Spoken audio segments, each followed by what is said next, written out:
Electronegativity.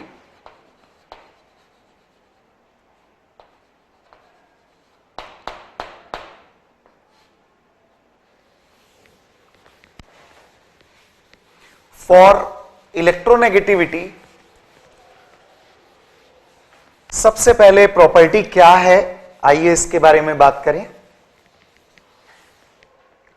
The property of an element to attract shared electron pair towards itself in a molecule.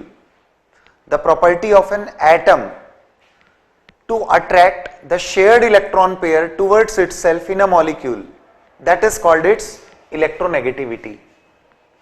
किसी element के atom का हम वह character बता रहे हैं जब अदर एटम के साथ में इलेक्ट्रॉन पेयर का शेयरिंग हुआ है तो इलेक्ट्रॉन पेयर को विड्रॉ करने की कैपेसिटी कितनी है उस एलिमेंट की, that is measured in terms of its electronegativity.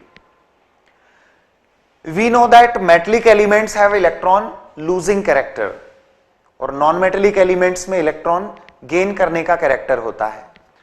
Based on that metals are considered to be electropositive elements. Metals are considered to be electropositive elements since they have electron losing character. Non-metals are considered to be the electronegative elements.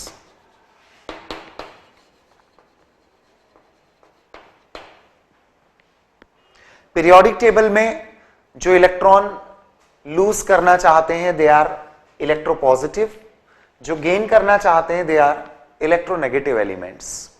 But the point is how to measure. For the measurement of this property, यानी जब electrons की sharing हो रही है और shared pair को withdraw करने की कैपेसिटी, इस प्रॉपर्टी का मेजरमेंट करने के लिए डिफरेंट स्केल्स आर असाइन, जिसमें एक पॉलिंग स्केल जो हम फॉलो करते हैं जिसके अकॉर्डिंग अभी हम इलेक्ट्रोनेगेटिविटी का कंपैरिजन करेंगे, बट इससे पहले एक मोलिकन्स स्केल एग्जिस्टेंस में आई थी। इन द मोलिकन्स स्केल, ये जो स्केल एग्जिस्टेंस में आई थी इसमें यह माना गया था कि electronegativity should be the average of ionization potential and electron affinity. Ionization potential और इलेक्ट्रॉन एफिनिटी की एवरेज वैल्यू ये होना चाहिए इलेक्ट्रोनेगेटिविटी। रिकॉल करें, ये दोनों एनर्जी टर्म्स हैं। Ionization potential is an energy term, electron affinity that is also an energy term. ये इलेक्ट्रॉन के लॉस से रिलेटेड एनर्जी है, ये इलेक्ट्रॉन के गेनिंग प्रोसेस से रिलेटेड एनर्जी है।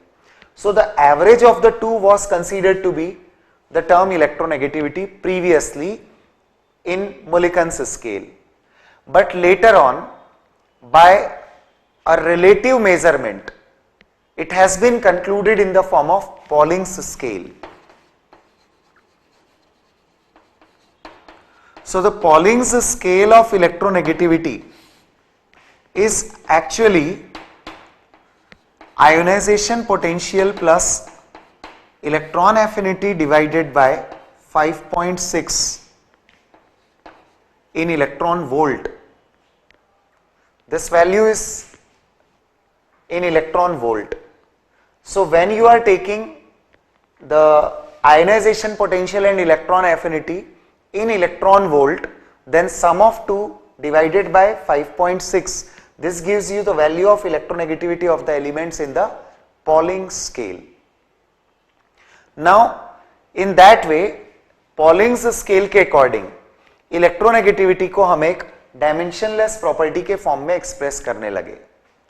Actually in Mulliken's scale it was expressed in terms of energy, इसको हम एनर्जी की टर्म्स में एक्सप्रेस कर रहे हैं, लेकिन in Pauling's scale it is expressed as a dimensionless property और इसको एक रिलेटिव मैनर में देखा जाता है। हाइड्रोजन के कंपैरिजन में whichever element has a property to withdraw electron pair from hydrogen, that is considered to be an electronegative element. और हाइड्रोजन जिसके साथ बॉन्डिंग करता है और hydrogen has a property to withdraw the shared pair, then the bonded element is considered to be more electropositive. So these two terms are now related to the bonding with hydrogen. Hydrogen के साथ electron का sharing होता है और hydrogen यदि withdraw कर रहा है तो एलिमेंट जो बॉन्डेड है वो इलेक्ट्रोपॉजिटिव ट्रीट होगा. एलिमेंट यदि इलेक्ट्रॉन पेयर को विड्रॉ करता है जो हाइड्रोजन के साथ बॉन्डिंग किया है तो that element is taken as electronegative. Pauling's scale में हाइड्रोजन की इलेक्ट्रोनेगेटिविटी वैल्यू 2.1 होती है. That value assigned is 2.1. More than 2 electronegativity values वाले सभी एलिमेंट्स नॉन मेटेलिक प्रॉपर्टीज वाले होते हैं and less than this value the elements have metallic character. Even then एक कंपैरिजन भी क्लियर होना चाहिए. एक्चुअली मोर एक्यूरेटली कहा जाए तो electronegativity measures the non-metallic nature of the elements. Electronegativity measures the non-metallic nature of elements. Non-metallic nature of the elements इसी basis पर हम बता रहे हैं a more electronegative element has more non-metallic property. A less electronegative element has more metallic properties. Be careful, जो major होती है वो इलेक्ट्रोनेगेटिविटी होती है. टर्म हम जरूर इलेक्ट्रोपॉजिटिविटी यूज करते हैं but the measurable property is electronegativity not the electropositivity. Besides these points एक और मैटर क्लियर होना चाहिए कि वास्तव में जो बॉन्डिंग का स्टेट होता है एलिमेंट्स का, जब आप एक्चुअली कनेक्टिविटी में टॉपिक केमिकल बॉन्डिंग इसके बाद आप पढ़ते हैं, बट एक छोटा सा पॉइंट मैं यहां पर रिलेट करूंगा कि जो स्टेट ऑफ बॉन्डिंग होती है उस पर भी एलिमेंट्स की इलेक्ट्रोनेगेटिविटी डिपेंड करती है. In chemical bonding you come across the various states of hybridisation of an element. For example if I consider carbon, carbon की पॉलिंग्स स्केल में इलेक्ट्रोनेगेटिविटी वैल्यू असाइंड है 2.5 but it depends actually on the state of bonding. Carbon in its compounds may be sp3 hybrid, it may be sp2 hybrid, it may be sp hybrid. So the electronegativity of carbon is in the order sp hybrid is more electronegative than sp2 hybrid is more electronegative than sp3 hybrid. Carbon, if having these states of bonding, will have a difference in the electron withdrawing power also. जो shared electron pair है उसको अपनी ओर withdraw करने की power में difference आ जाता है based on the state of bonding. Although इसके applications आपको जब हम organic chemistry में terminal alkynes उनकी bond polarity का concept देखते हैं वहां पर देखने को मिलेगा. सो एट प्रेजेंट जब हम पीरियोडिक टेबल की सिर्फ बात करते हैं तो आप सिर्फ इस पर फोकस कर सकते हैं कि इलेक्ट्रोनेगेटिविटी किसी एलिमेंट के नॉन मेटेलिक नेचर को मेजर करती है. इस प्रॉपर्टी को पॉलिंग्स स्केल में हम as a dimensionless property express करते हैं. जो इसकी न्यूमेरिक वैल्यू होती है उसका मैथमेटिकल रिलेशन ये है. और जनरली मेटल्स इलेक्ट्रॉन लूज करने की प्रॉपर्टी वाले होते हैं, इसलिए they are considered as electropositive elements and metals are non metals are considered as electronegative elements. About the variation on moving top to bottom in a group, यदि आप group में top से बॉटम की तरफ आते हैं तो इलेक्ट्रोनेगेटिविटी डिक्रीज होती है. Yes, it decreases. आप जानते हैं कि पीरियोडिक टेबल में as we move down non metallic character decreases and metallic character increases. बस इसी पॉइंट को रिलेट करके आप बोल सकते हैं कि electronegativity is decreasing, which measures the non-metallic character. On moving left to right in a period, on moving left to right in a period, the electronegativity of course increases, लेकिन हम यहां मेंशन करेंगे अप टू 17th ग्रुप. जो भी matter है वो 17th group तक का है. Reason, 18th group elements are noble gases and they do not have any property to form compounds, so there is nothing like electronegativity for such elements. इसका measurement नहीं होगा, या कहिए जो कंपैरिजन होता है वो सिर्फ 17th ग्रुप तक एलिमेंट्स का होगा. सो बेस्ड ऑन दिस, कौन से एलिमेंट्स को हम पीरियोडिक टेबल के मोस्ट इलेक्ट्रोनेगेटिव ट्रीट करेंगे? ग्रुप वाइज मोस्ट इलेक्ट्रोनेगेटिव जो एक्सट्रीम राइट में होंगे, that is 17th group, except the 18th group we are talking. So 17th group elements will be most electronegative, means most non-metallic elements of periodic table. Similarly, the least electronegative or most electropositive, they are alkali metals. आपने top to bottom decreasing और left to right increasing trend बताया है, तो इसके according extreme left में आएंगे most electropositive, extreme right में होंगे मोस्ट इलेक्ट्रोनेगेटिव. एक्सट्रीम लेफ्ट यानी alkali metals, most electropositive elements, that means most metallic elements. और उसमें भी कंपैरिजन करने पर caesium is the most electropositive element. Cesium is the most electropositive element and fluorine is the most electronegative element of periodic table. Periodic table में cesium most electropositive, actually cesium के नीचे francium है, but being radioactive जो comparison of properties किया जाता है वो only up to cesium किया जाता है. तो cesium is that way most electropositive and fluorine is the most electronegative element in periodic table. Oxygen comes at the second position in the highest electronegativity. So after fluorine the second element is oxygen. So this is all about the four periodic properties. Now to just recall all the four properties, हम कुछ comparisons ले लेते हैं जिससे all four periodic properties का एक comparison हो जाएगा, सभी पॉइंट्स रिकॉल हो जाते हैं.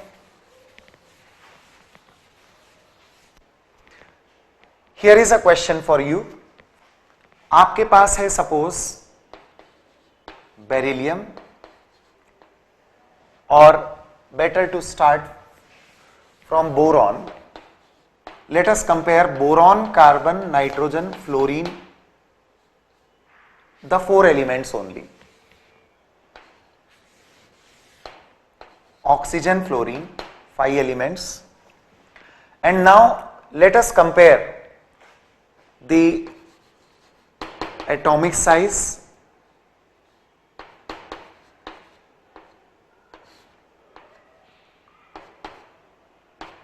first ionization energy, second ionization energy, electron affinity and electronegativity. Atomic number wise periodic table में पोजीशन वाइज ये इस तरह से प्लेस्ड हैं, 5, 6, 7, 8, 9, these are the atomic numbers. So they are placed in this manner. लेकिन जब हम इनका एटॉमिक साइज कंपेयर करेंगे तो क्या होगा?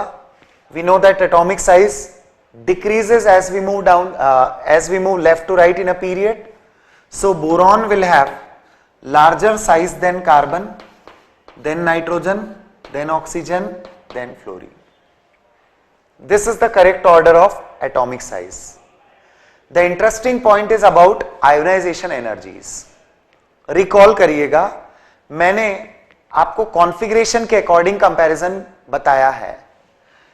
In the previous lecture, ionization energy की value को हमने बताया था कि boron will have a lesser value than carbon.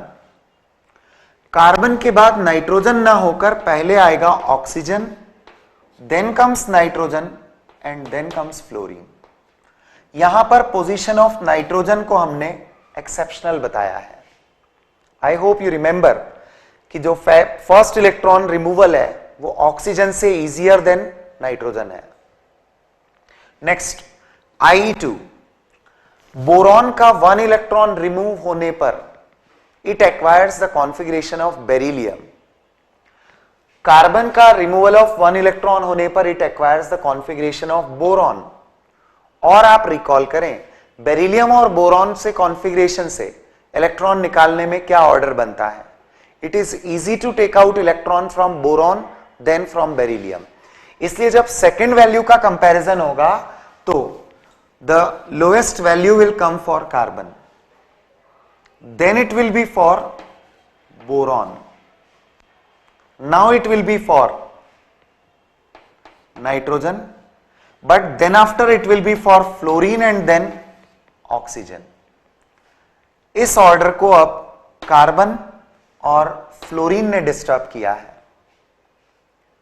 It is due to the fact कि यहां पर इनफैक्ट वी शुड से कि जो ऑर्डर का डिस्टर्बेंस है वो बोरॉन और फ्लोरीन के कारण है। Yes, carbon had configuration, I should write the configurations, okay. Boron was 1s2 2s2 2p1 and after loss of 1 electron it acquires the configuration 1s2 2s2 field orbitals, 2p electron is lost। Carbon compare किया जाए it's 1s2 2s2 2p2, so after removal of 1 electron from this it acquires the configuration of boron। that way I am saying कि जो carbon से electron removal होगा, second electron removal, वो easier from carbon है compare to that from boron है, right. Electron affinity, अब इस order में मैंने नाइट्रोजन को कंपैरिजन से बाहर निकाल लिया है। रिकॉल करिए, it's an element of 15 group which has nearly 0 electron affinity. कंपैरिजन से नाइट्रोजन को बाहर कर लिया जाए तो अब ये एक रेगुलर इंक्रीजिंग ऑर्डर के फॉर्म में मिल जाएगा। So this is the order for electron affinity and electronegativity has no problem because it has no exceptions like the other properties.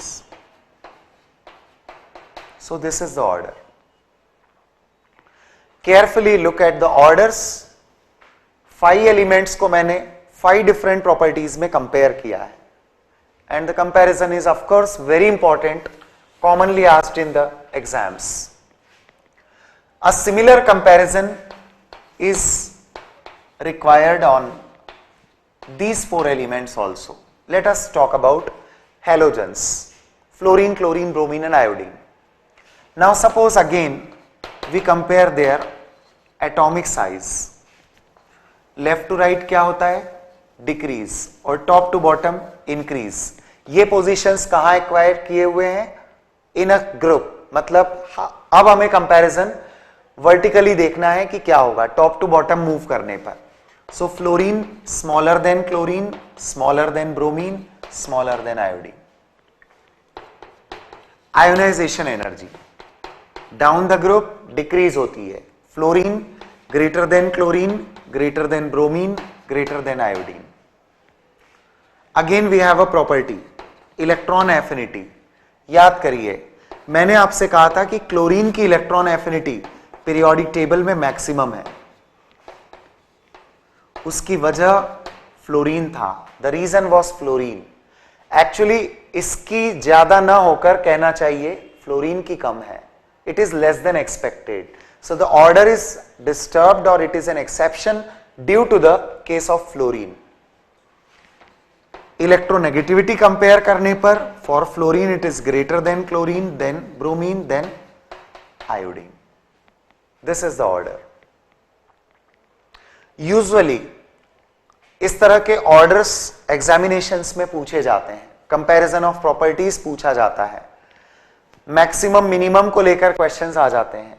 You will be given the 4 options और questions पूछा जाता है which has the largest atomic size, which has minimum value of ionisation energy और which has maximum value of ionisation energy, the electron affinity is maximum for. This way the questions can be given. Now in the periodic table, वैसे तो अब आप S&P block जब separately पूरे topics पढ़ेंगे तो वहां पर ये चीजें डिटेल में कवर अप होती हैं, बट एटलीस्ट फेनोमेना से फैमिलियर होना है आपको. तो क्या फेनोमेना है और इनसे क्या फैमिलियरिटी है देखते हैं. एक फेनोमेना होता है जिसको बोला जाता है anomalous behaviour of elements. Anomalous behaviour of elements. Periodic table में लिथियम अल्कली मेटल्स में फर्स्ट मेंबर है. बेरिलियम अल्कलाइन अर्थ मेटल्स में फर्स्ट मेंबर है. बोरॉन, कार्बन, नाइट्रोजन, ऑक्सीजन और फ्लोरीन भी अपने रिस्पेक्टिव ग्रुप्स में फर्स्ट एलिमेंट्स हैं. ये सभी एलिमेंट्स अपने ही ग्रुप के अदर एलिमेंट्स के कंपैरिजन में कुछ प्रॉपर्टीज में डिफरेंसेस शो करते हैं. The difference in properties of first elements compared to the other elements in the same group is called as anomalous behavior of the elements. Group में expected है resemblance, properties में similarity, लेकिन हर group का जो first member होता है ये कुछ प्रॉपर्टीज में, आई एम नॉट सेइंग कि सारी प्रॉपर्टीज में, बट कुछ प्रॉपर्टीज में बाकी मेंबर से कुछ डिफरेंसेस शो करता है. इस फेनोमेना को ही कहा जाता है anomalous behaviour of elements. So these are the elements जो अपने अपने रिस्पेक्टिव ग्रुप्स में डिफरेंस इन प्रॉपर्टीज शो करते हैं. So lithium, beryllium, boron, carbon, nitrogen, oxygen and fluorine show difference in some properties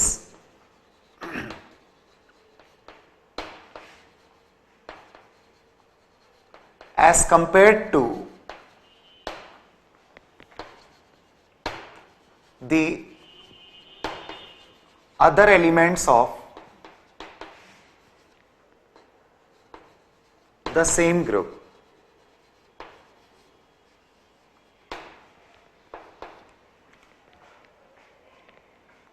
This difference is called as anomalous behavior. Now the point is, first member की properties में difference क्यों होता है? 3 simple reasons are there. One is small atomic size. आप जानते हैं कि down the group size increase होता है, तो जो first member of the group होता है ये अपने स्मॉल साइज के कारण कई प्रॉपर्टीज में ग्रुप के अदर मेंबर से डिफरेंस शो करने लगता है. दूसरा रीजन है इसका मोर इलेक्ट्रोनेगेटिव होना. फर्स्ट मेंबर की मोर इलेक्ट्रोनेगेटिविटी कई प्रॉपर्टीज में डिफरेंसेस क्रिएट करवाती है. थर्ड रीजन बनता है absence of vacant d orbitals और मोर पोलराइजिंग पावर. जब हम नॉन मेटल्स के लिए बात करेंगे, जो फर्स्ट मेंबर नॉन मेटल होगा तो उसके डिफरेंस इन प्रॉपर्टी का रीजन होता है कोवेलेंट बॉन्डिंग में d ऑर्बिटल का अवेलेबल ना होना. Now what exactly is this कि d ऑर्बिटल का अवेलेबल ना होना? रिकॉल करिए ये एलिमेंट्स कहां है पीरियोडिक टेबल के सेकंड पीरियड में, and at the second energy level we do not have any d subshell. d subshell ना होने के कारण कई बार इनके वैलेंसी एक्सपांशन पॉसिबल नहीं होते. If I consider phosphorus and nitrogen, nitrogen pentavalency show नहीं करता, फॉस्फोरस 5 बॉन्ड्स बना लेता है, पेंटावैलेंट होता है, नाइट्रोजन में पॉसिबल नहीं है. So this difference is coming due to the vacant d orbital. ये बात होती है नॉन मेटल्स के लिए. Now metals do not form covalent bonds. Usually they have a property to form ionic bonds. Ionic bonds में ionic character उनकी polarising power से related होता है. ये आप बॉन्डिंग में डिटेल में देखेंगे टॉपिक को. बट प्रेजेंटली आप देख सकते हैं कि मेटल्स में आयनिक बॉन्डिंग में पोलराइजिंग पावर ज्यादा होती है मेटल आयंस की, और नॉन मेटल्स के लिए कोवेलेंट बॉन्डिंग करने के लिए वेकेंट डी ऑर्बिटल्स नहीं होते. ये दो चीजें मेटल्स नॉन मेटल्स में अलग अलग फैक्टर्स के फॉर्म में लेकर, ये दो कॉमन फैक्टर्स हैं. Collectively result is first member की प्रॉपर्टीज बाकी एलिमेंट से डिफरेंसेस शो करने लगती हैं. डिटेल्ड फेनोमेना एस और पी ब्लॉक पढ़ते वक्त हर इंडिविजुअल ग्रुप में, जैसे lithium among the alkali metals कहां डिफरेंट है, ये एट द टाइम जब आप एस ब्लॉक पढ़ते हैं वहां कवर अप होता है. बेरिलियम अल्कलाइन अर्थ मेटल्स में कहां डिफरेंट है, ये आप जब अगेन अल्कलाइन अर्थ मेटल्स पढ़ते हैं एस ब्लॉक में वहां कवर अप होगा. I come to one more phenomena, एक इंपॉर्टेंट फेनोमेना और देखिए. This is called as diagonal relationship of elements. ये भी एक इंटरेस्टिंग फेनोमेना है. Diagonal relationship of elements. You know, lithium is in first group and second period in S block. First member among the alkali metals है. First member among the alkali metals lithium है, और इसका right hand side neighbouring group alkaline earth metals वाला, उसका जो second member होता है magnesium. Position wise lithium and magnesium are diagonally placed in periodic table. Similarly, look at two more pairs, beryllium and aluminium, boron and silicon. Periodic table में diagonally position को occupy करने वाले ये three pairs elements के ऐसे हैं जहां पर इनकी properties में resemblance मिलता है. Although they are not in the same group, they are not in the same period, but they are diagonally placed, still they have some similarity in the properties. यह phenomena सिर्फ इन three pairs में observe किया जाता है. Friends, this is not the condition कि यह phenomena पूरे periodic table में मिलेगा. इनफैक्ट हर फर्स्ट मेंबर में भी नहीं है. There is no resemblance of nitrogen with sulfur or carbon with phosphorus, but more resemblance is observed only in the three pairs. सिर्फ ये थ्री पेयर्स हैं पीरियोडिक टेबल में जिनमें प्रॉपर्टीज में रिजेंबलेंस होता है, और क्योंकि इनकी पोजीशन डायगोनल है इसलिए इस फेनोमेना को डायगोनल रिलेशनशिप ऑफ एलिमेंट्स कहा जाता है. So we can define the similarity in properties of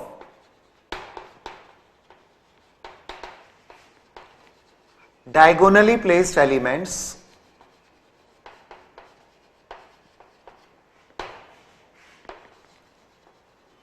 is called as diagonal relationship. The similarity in properties of diagonally placed elements is called as diagonal relationship. Reasons for this: diagonally placed members एक दूसरे से क्यों resemble करते हैं? क्योंकि इनका charge to size ratio comparable होता है, और दूसरा इनके कंपेरेबल इलेक्ट्रोनेगेटिविटीज होती हैं. इनमें इलेक्ट्रोनेगेटिविटीज कंपेरेबल होती हैं. Due to these two reasons the diagonally placed elements have similarity in their properties. और सिमिलैरिटी सिर्फ, I repeat, in three pairs में ही मिलती है पीरियोडिक टेबल में. कोई भी अदर डायगोनली प्लेस्ड मेंबर्स को आप एक जैसा इन प्रॉपर्टीज एक्सपेक्ट ना करें. Only these three pairs show this relationship. Now This finishes periodic table topic, but a few things are related to periodic table, like inert pair effect, concept of inert pair effect, concept of lengthenite contraction जो F block elements में देखा जाता है, its consequences on the D block elements और P block elements की properties में इनके क्या effects होते हैं. कई बार ये जो मैं चीजें बोल रहा हूं ये under the heading periodic table he cover up होती है, but details and the better things can be covered in D and F block about lanthanide contraction, और इधर जो इनर्ट पेयर इफेक्ट का मैटर है ये भी आपको पी ब्लॉक में बेटर समझ में आ सकता है, बेटर वे में इस टॉपिक को समझा जा सकता है. So these things will be covered in those topics. This finishes periodic classification and the periodic properties of elements. Thank you.